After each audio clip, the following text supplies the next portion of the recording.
Turkish custard coconut pudding கேள்விப்பட்டிருக்கீங்களா? இது செய்யறது ரொம்பவே ஈஸி. நீங்கள் ரொம்ப ஸ்வீட்னஸ் இல்லாமல் மைல்ட் அண்ட் சாஃப்டான ஒரு டெசர்ட் ட்ரை பண்ண நினச்சிங்கன்னா இந்த கஸ்டர்ட் புட்டிங் ட்ரை பண்ணலாம். எப்படின்னு சொல்கிறேன், வீடியோ சேவ் பண்ணிக்கோங்க. அண்ட் இந்த மாதிரி டிஃப்ரெண்டான வெரைட்டிஸ் பார்க்க நம்ம பேஜை ஃபாலோ பண்ணிக்கோங்க. இது செய்யறதுக்கு டெசிகேட்டட் கோகனட் பண்ணணும். அதுக்கு வந்து ஒரு மிக்சர் ஜாரில் வந்து ஒரு கோகனட் வந்து தோலெல்லாம் எடுத்து க்ளீன் பண்ணிவிட்டு நல்லா ட்ரை பண்ணி பிளெண்ட் பண்ணி எடுத்துக்கலாம்.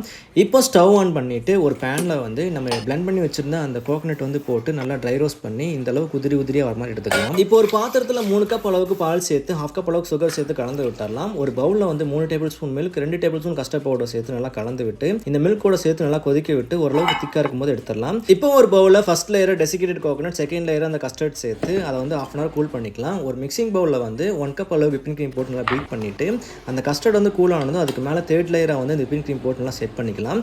இதுக்கு மேலே அந்த டெசிகேட்டட் கோகனட் வந்து சேர்த்துட்டு ஒரு 1/2 hour போல் வந்து கூல் பண்ணி எடுத்தீங்க அப்படின்னா ஒரு டேஸ்டியான கஸ்டர்ட் கோகனட் புட்டிங் ரெடி. கண்டிப்பாக ட்ரை பண்ணி பாருங்கள். அண்ட் எப்படி இருந்துச்சுங்கிறத கமெண்ட்டில் சொல்லுங்கள். தேங்க்யூ.